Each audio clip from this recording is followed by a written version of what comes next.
Make Iron Beak Owl great again.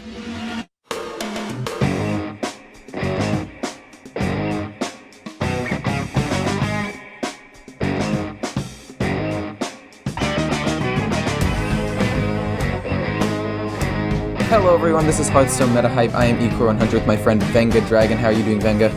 I am chilling out. I've got this new expansion going on. Just wanted to say that it is a pleasure to be here. I can't believe everybody that's coming on board to watch this show and all the requests. We got a little surprise for you tonight because we are going to do that thing where we put up the cards that everybody's been asking for us to do. So we're going to get that done for you. Yeah, so today we're just going to be talking about our favorite cards, yeah? Yeah. Yeah, I don't know. This set, I've actually really enjoyed this set so far, so choosing my favorite cards of this set has been difficult, but I tried to stay away from the old gods a little bit, because obviously those all were going to be fun, and I decided to go with 3 other ones. So I'm just going to jump into my first one, which is Foxy Fraud. I think that it's, for those of you who don't know what it is, the card will be up there, but just it's a 2-mana 3/2. Battle Cry. Your next combo card costs 2 less. Just for those of you listening on like Spotify or something and can't see the card. And the reason why I think this card is good is because not only is it a 2-mana 3/2, which is, you know, decent tempo for a rogue, but it also has the ability to make your next combo card cost 2 less, which is actually basically saying this is potentially like a 4-mana value for 2 extremely early on. And with a couple of new combo cards coming out for Rogue, and a couple of combo cards that are usually around 3 mana, you can play this card, and then Shadow Step this card, and then play it again and play Edwin on turn 2, or you could play this card into, say, Evil Miscreant turn 3, and you don't even need anything extra, because it just makes Evil Miscreant cost 2 less. So I just think that this increases the pacing of Rogue a pretty decent amount, which I think is very helpful for the class as a whole. Because it's a very value-based class, and sometimes its early game can be a little bit lackluster. I mean, obviously, if you get a nuts Edwin out turn 3, like, your early game's going to be set, but a lot of the time it's a little bit slow, and this will just help with that. Yeah, the card looks good. I mean, it's got good stats. You got 2, 3, 2. I mean, that's decent stats for 2 mana. It's actually better than decent, and the fact that it does reduce the cost less. I mean, I'm totally with you. This card could be a potential beast. No, yeah, I think it's gonna be not a staple in every single rogue deck, but like as close to a staple as it can be. I can see maybe a couple of decks, like if you go stealth rogue, and you don't really have many combo cards, this one might not be run. But any sort of value, any sort of like Cthulhu, or Galakron rogue deck will probably run this card to increase their combo potential. Yeah. Well, why is this card a beast, by the way? What do you mean, why is this card a beast? Well, I see a fox on the picture. Oh, why isn't it a beast? Yeah. Honestly, I don't know. I actually don't know. I think Hearthstone messed up there, man. I think they messed up. There. Dear Blizzard, check Dear Foxy Blizzard. Fraud. Fox is in the name, and yet it is not a beast. Something is terribly wrong. So what's the next one you got? And I just also want to say to everybody in the audience as well that we're not doing what we think are the best card. We're just doing what are our favorite cards. These are not necessarily the best ones. These are just ones that we kind of like honorable. They're almost all honorable mentions. Everybody else has done that thing where they've talked about the like best cards. So we're just doing the ones that got our attention. You know what I mean? So, yeah, and it's not to say that these cards are bad either. They're like good. Yeah.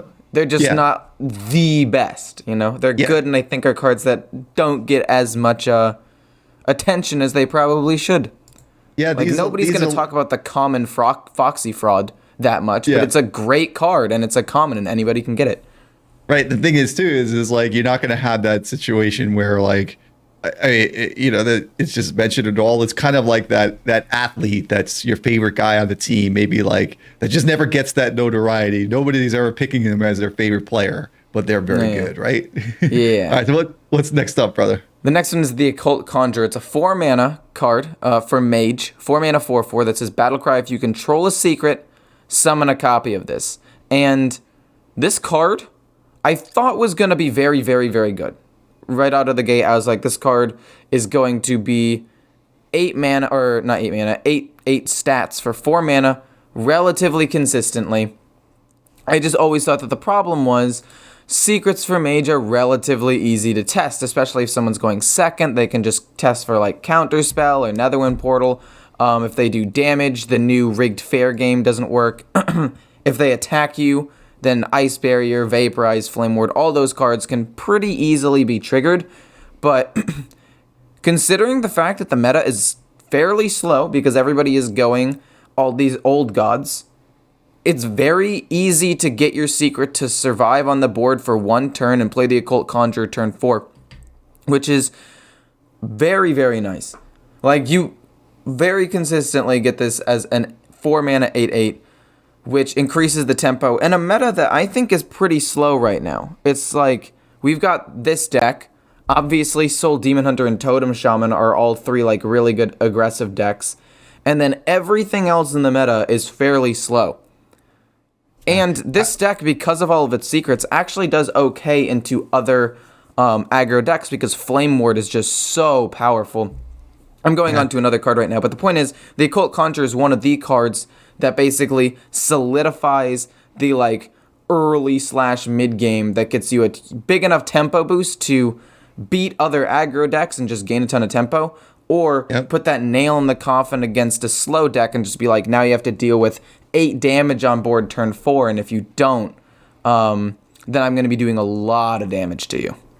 Yeah. Well, there's also a lot of ways that you can get this card on the board with a secret in controlled as well. There's... Oh, yeah, of course. You can also just have the card that reduces secrets to 1 cost and then play that and then the occult turn 5. Or you can just play this and a secret just on its own, vanilla, turn 7. And even then, it's a pretty good value. I mean, it's an 8/8 stat line for 4 mana plus a secret. I mean, it's not as good, obviously, as getting it on turn 4, but it's still a good strong play. I agree. So the card it's like, again, it's just like sort of a sleeper. It's a card that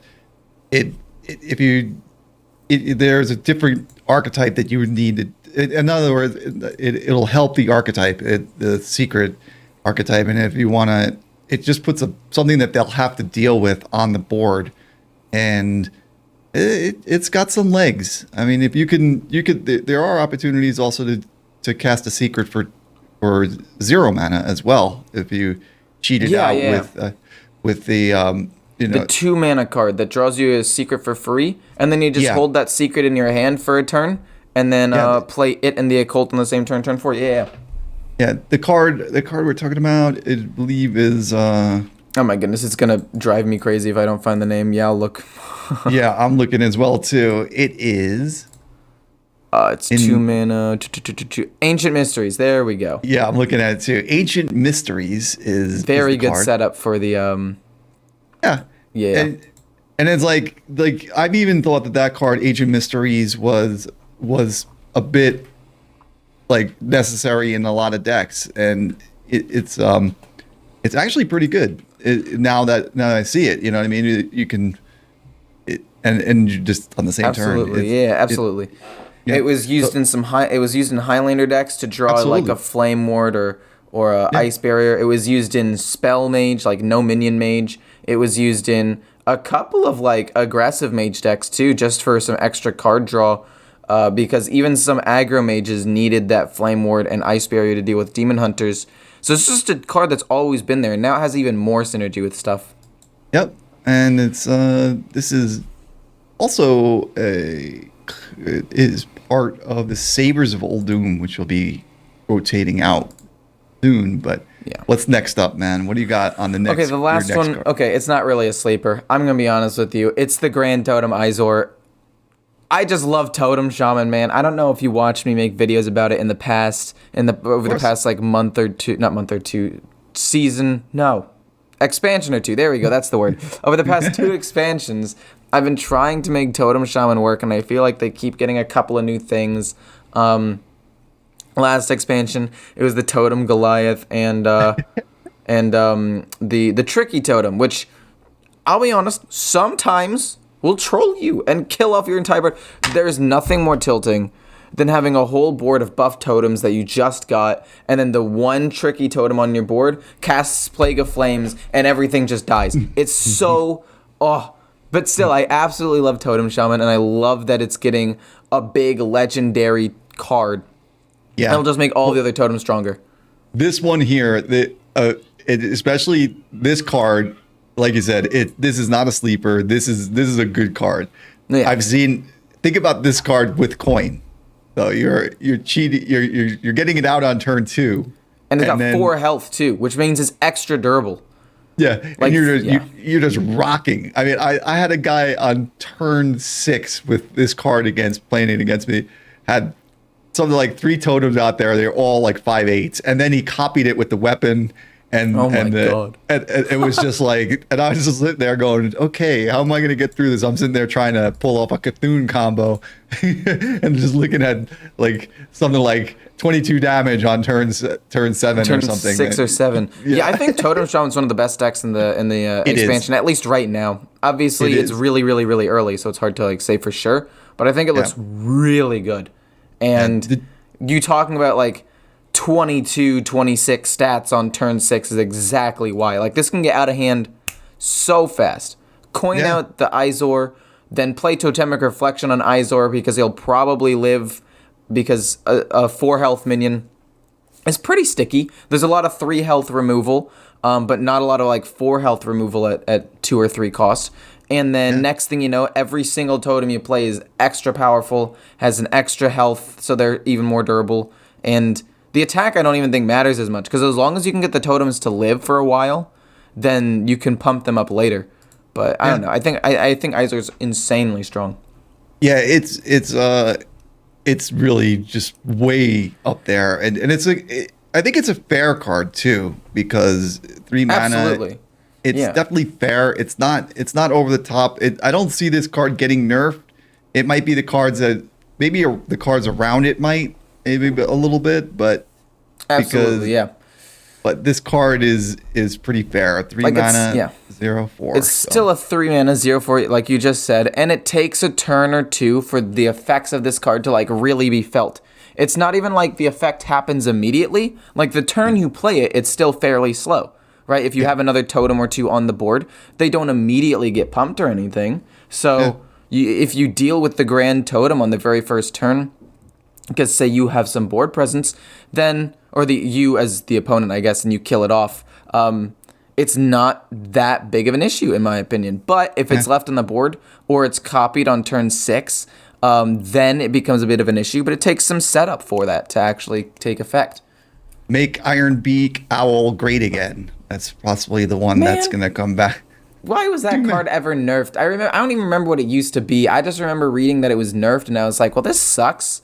And then they got rid of Spellbreaker, the 4 mana 4/3, which was like actually a decent card. And they're like, you know what? Here at Blizzard, we like balance. So what are we going to do? We're going to remove all of the counterplay potential and get rid of the only good silence card in the meta. All right, well, and then we're going to print Librum Paladin. So now you need silence, but we just got rid of the best silence card. It wasn't me. It's genius. But yeah, those are my 3 favorite cards. I'm excited to hear what yours are in the next segment. And for those of you listening on YouTube, we are on everything else. We're on like Amazon, we're on Spotify, we're on Apple Music, we're everywhere, man. So go ahead, check us out there. Leave a like, comment, subscribe on this if you enjoyed it, and tell us what topics you might be interested in for the next show.